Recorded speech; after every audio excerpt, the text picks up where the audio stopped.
यहाँ उपस्थित सभी गुरुजनों को मेरा सादर नमन। मैं सिर्फ एक औरत नहीं, एक माँ भी हूँ, बेटी भी हूँ, गुरु भी हूँ और जब जरूरत पड़े तो इस देश की नेतृत्वकर्ता भी हूँ।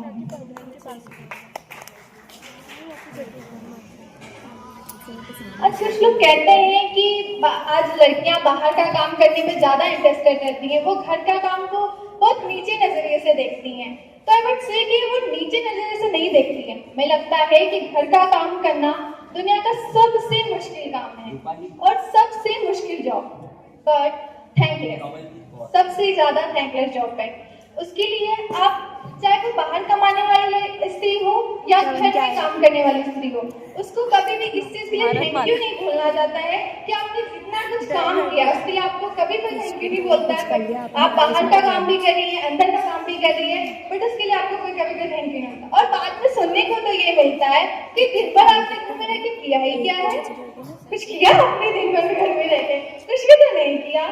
पर मेरे पापा कहते हैं कि जो स्त्री बाहर काम करती है वो वर्तमान संभालती है और जो घर में काम कर रही है वो भविष्य संभालती है। जैसे दूध और घी, जो स्त्री बाहर काम कर रही है उनका महत्व दूध के समान होता है, क्लियर सबको दिखता है, पर जो स्त्री घर के काम कर रही है उनका महत्व घी के समान होता है, जो दूध से धीरे धीरे प्रोसेसिंग करके वो घी बनती है और तब उनका चरित्र इतना महान बनता है कि शायद मैं उस चरित्र को अपने शब्दों से बयान नहीं कर सकती, क्योंकि वो हर घर में एक स्त्री एक ऐसे अमूल्य रत्न को बनाती है जो हर देश के क्षेत्र में सबका नाम रोशन करती है।